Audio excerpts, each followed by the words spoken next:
Bonjour à tous, je suis là pour vous présenter 5 nouvelles maisons d'édition que vous ne connaissez pas. Et cette fois-ci, on s'attaque à des maisons d'édition étrangères qui publient des textes francophones. Donc dans le lot, je vais vous présenter 3 maisons d'édition qui sont québécoises, une maison d'édition belge et une maison d'édition suisse. Comme pour la fois précédente, le but c'est de vous présenter des maisons d'édition auxquelles vous auriez peut-être moins accès, que ce soit en librairie ou sur les réseaux sociaux. Et cette fois-ci, du coup, vous l'avez bien compris, c'est pas à cause de leur taille, c'est à cause de leur localisation. Donc on est parti et on va commencer par la première maison d'édition. Alors pour commencer, je vais vous présenter les éditions XYZ qui publient de la fiction depuis les années 80. C'est donc une maison d'édition québécoise assez généraliste qui va publier ce qu'on appelle de la littérature blanche. Je vais récupérer ma petite phrase pour vous présenter un petit peu mieux leur ligne éditoriale, puisqu'on nous dit que les éditions XYZ éditent des œuvres qui bousculent, percutent, émeuvent, tirent vers le haut, vers l'ailleurs et son rivage le plus lointain, celui de l'insondable intérieur. Et pour vous présenter cette maison d'édition, je vais vous présenter 2 livres que j'ai beaucoup aimés. Le premier, c'est Les Métamorphoses de Anne Guibault. Et je vais vous lire simplement les 2 petites premières phrases qu'il y a sur la 4e de couverture pour que vous compreniez un petit peu de quoi il s'agit. On nous dit 7 jours, c'est le temps qu'il reste avant le dynamitage d'un immeuble qui doit céder sa place à une autoroute. Donc ça nous pose le postulat de base qui moi m'a beaucoup plu, puisqu'en fait on va suivre les différents locataires de cet appartement, vivre leurs derniers instants dans leur maison, enfin dans leur immeuble, dans le foyer qu'ils ont pour la plupart occupé depuis de nombreuses années. Et ce livre il est vraiment tout petit, on a à peine une centaine de pages, et pour autant en fait il a le temps d'aborder énormément de sujets différents.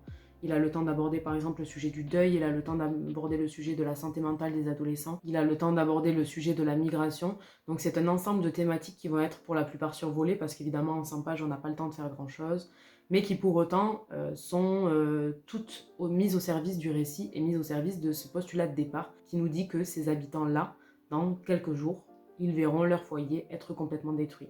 J'ai beaucoup aimé ce livre, j'ai beaucoup aimé la manière dont on nous fait entrer de manière très rapide dans le récit, et je vous conseille si vous ne connaissez pas cette maison, parce que je trouve que ça représente vraiment bien leur ligne éditoriale. Et le deuxième livre que je vais vous présenter des éditions XYZ, c'est un livre que j'ai adoré, et c'est La chienne de Pavlov de Cato Vortin. Et j'ai adoré ce livre parce qu'on nous y parle d'un sujet qui, que ce soit dans la littérature ou ailleurs, est souvent passé sous silence et souvent tabou, puisqu'on va parler de la sexualité des seniors. En fait, dans ce livre, on va suivre le parcours de deuil d'une jeune femme qui vient de perdre sa grand-mère et qui, en triant ses affaires, va découvrir toute une partie de sa vie qui était complètement cachée et qui aborde, on va dire, sans vouloir spoiler, qui aborde les sujets de la libération sexuelle. Et ce que je trouve particulièrement précis dans ce livre-là, c'est qu'on aborde ce sujet-là tout en démystifiant complètement le tabou qu'il existe autour de ce sujet et tout en exprimant, on va dire, les dangers de ce tabou, et pourquoi c'est dangereux de nier la vie sexuelle des seniors, notamment en maison de retraite. Et honnêtement, ce livre, je l'ai trouvé drôle, je l'ai trouvé plein de bons sentiments. On y retrouve aussi tout le processus du deuil qui est abordé d'une manière un peu plus libératrice, qui est assez drôle, puisque cette fille marche complètement sur les pas d'une grand-mère qu'elle découvre. Et voilà, donc j'ai adoré ce livre, n'hésitez pas à aller le lire.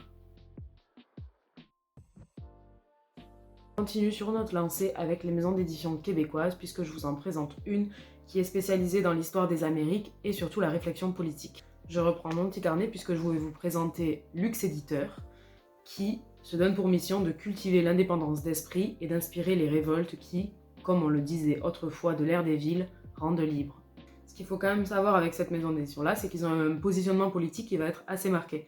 Dans ma bibliothèque de chez eux, j'ai par exemple un livre qui va parler des Black Blocs, j'ai par exemple un livre qui va parler de 1312 raisons d'abolir la police. Donc c'est quelque chose qu'il faut savoir avant de se lancer, et pour autant le livre que je vais vous présenter, il n'est pas moins politique, puisque je vais vous présenter Lettre à une Noire de Françoise Ega, et dont la préface a été écrite par Elsa Dornet. Dans ce livre, on se place dans la France des années 60 et tout particulièrement à Marseille, où on va suivre en fait l'arrivée massive de jeunes antillaises qui sont venues en France pour travailler en tant que domestiques chez des bourgeoises blanches. Et en fait, ça va être le cas de l'autrice qui va faire l'expérience de ce travail telle une enquêtrice pour le consigner dans un journal et pouvoir en faire un résumé très détaillé. Donc on va suivre toute l'exploitation qu'elle subit dans un journal de résistance quotidienne. On a vraiment affaire à une histoire qui est complètement ancrée dans le réel et qui revient pratiquement aux origines de la division sexuelle et raciale du travail. Donc vraiment, ce livre, il nous présente une forme de refus de l'aliénation, puisque c'est par l'écriture qu'elle tente de s'émanciper de cette condition-là. Et on a affaire à une réelle enquête sociale au final, puisque on y suit même le parcours de publication de son ouvrage à la fin de tout ce travail domestique.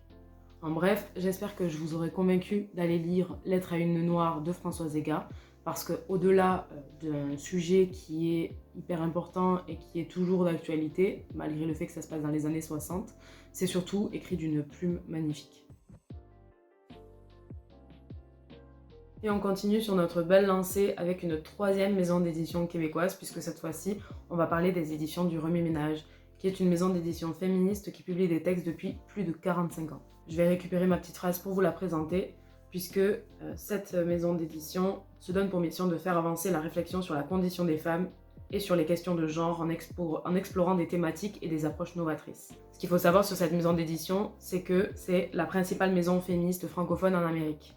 Et pour vous les présenter, je vais vous parler de Travail invisible, qui a été écrit sous la direction de Camille Robert et Louise Toupin, puisque c'est un recueil de textes qui vont aborder tous, sous un angle différent, le travail invisible des femmes, qui est toujours d'actualité aujourd'hui. Et je vais reprendre mon carnet parce que ce sont des sujets qui sont assez précis, mais on va par exemple parler du travail domestique d'intégration des femmes maghrébines, on va par exemple parler du travail du care qui est dédié aux proches, on va par exemple parler des luttes pour les aides familiales, des droits économiques et sociaux des femmes autochtones et également des travailleuses du sexe. Et en fait, dans cet ouvrage, chacun de ces textes va finalement se demander sous une approche différente, est-ce que l'exploitation du travail des femmes est réellement terminée ? Est-ce qu'on est suffisamment arrivé à égalité sur ce plan-là ? Évidemment, si un livre a été écrit, ça donne peut-être une indication sur la réponse. Donc voilà, moi j'ai beaucoup aimé ce livre. Je trouve qu'il propose une bonne première approche de chacune des luttes qui sont présentes dans ces textes et que c'est une très bonne porte d'entrée pour s'intéresser un petit peu plus à un sujet précis ou à des sujets qu'on n'est pas habitué à lire. Donc voilà pour Travail invisible. Et on va continuer avec un livre de Carole Anne Souffrant qui s'appelle Le privilège de dénoncer. Et dans ces livres, en fait, l'autrice, elle va se demander pourquoi les femmes noires sont particulièrement absentes du débat lorsqu'il s'agit des violences sexuelles. En fait, elle va opérer un retour sur les impacts de la colonisation, de l'esclavage, et elle va aussi revenir sur les stéréotypes qui sont liés à la sexualité des femmes noires. Ce livre, il est comme l'autre, il est assez court, assez abordable, et je trouve que c'est une très bonne porte d'entrée pour s'intéresser à la marginalisation des femmes afrodescendantes. Je rappelle évidemment que dans chacun des livres, ce sont des personnes concernées qui vont parler des sujets qui les touchent directement. N'hésitez pas à aller chercher Le privilège de dénoncer de Carole Anne Souffrant. Et on en a fini avec les éditions du Remue-Ménage. Et on en a enfin terminé avec les maisons d'édition québécoises.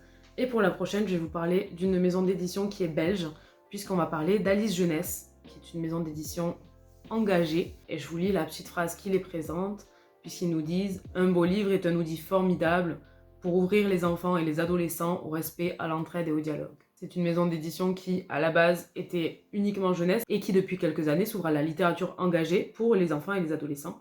Donc, encore une fois, une orientation éditoriale que j'approuve fortement. Pour vous présenter cette maison d'édition, moi j'ai choisi de vous présenter L'enfant à la bouche de silence de Adeline Isaac. Et dans ce livre, on va suivre un petit garçon qui est sourd et muet, qui vit à Malte, à Mdina, et qui se confronte à la difficulté, on va dire, de communiquer avec le reste du monde. Dans cette histoire, il va rencontrer une jeune fille qui vient de fuir la guerre avec sa famille, avec qui il va réussir à nouer des liens, bien plus qu'avec sa propre famille ou bien plus qu'avec d'autres élèves de sa classe. Et quand on nous parle de ce livre, on nous dit que c'est un livre qui va plus loin que le silence. Ce que j'ai aimé, c'est qu'il est accessible à partir de 11 ans et qu'on y aborde des sujets qui sont pourtant assez durs. On va parler de sensibilisation au handicap, on va parler de migration et ce texte y remet l'empathie complètement au centre d'un livre qui est destiné à un jeune public. Donc voilà pour Adeline Isaac, L'enfant à la bouche de silence. Et on arrive à la toute dernière maison d'édition que j'ai à vous présenter, qui cette fois-ci est une maison d'édition suisse qui est spécialisée dans la bande dessinée. Alors on va parler des éditions Paquet. Ce qui est très dommage, c'est qu'on trouve très peu d'informations par rapport à leur ligne éditoriale, mais en faisant une petite analyse très rapide de leur catalogue, on se rend très bien compte qu'ils sont une maison d'édition spécialisée dans la bande dessinée, qui va s'adresser à un très large panel, même si chaque collection va être plutôt orientée. Donc moi, celle que j'ai à vous présenter, elle est plutôt orientée jeunesse, encore une fois.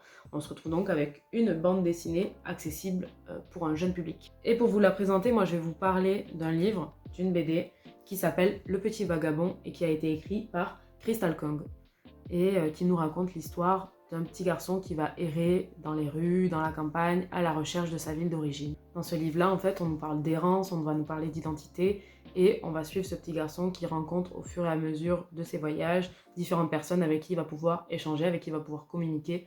Tout ça pour se rendre compte évidemment à la fin qu'un petit vagabond se sent chez lui un petit peu partout. Je vais m'arrêter un tout petit instant pour vous présenter le style graphique de ce livre, que moi j'adore. On se retrouve avec quelque chose qui est très doux, qui est à la limite du pastel même. Et j'aime beaucoup l'ambiance qu'on nous propose dans ce livre. Je vous montre d'autres petites planches. C'est quelque chose qui est très coloré et c'est quelque chose qui, moi, je trouve, est très doux en fait. Donc en fait, dans ce livre, on va vraiment parler de rencontres, on va vraiment parler de l'esprit du vagabondage, de l'errance. Et ce que j'ai beaucoup aimé dans ce livre, c'est que c'est au fil des rencontres que ce petit garçon va en savoir de plus en plus sur sa propre identité, qu'il va se construire et qu'on va pouvoir le voir évoluer à travers toutes ces belles images. On en a terminé avec ces 5 nouvelles maisons d'édition que j'espère vous ne connaissiez pas. J'espère que j'ai pu vous les faire découvrir, vous faire découvrir des livres aussi qui vous auront intéressé. Et pour la semaine prochaine, on se retrouvera avec quelque chose d'un petit peu différent, donc il va falloir s'abonner pour savoir qu'est-ce que sera le concept de la semaine prochaine. Moi, je vous dis merci d'avoir regardé jusqu'ici et je vous souhaite une bonne journée.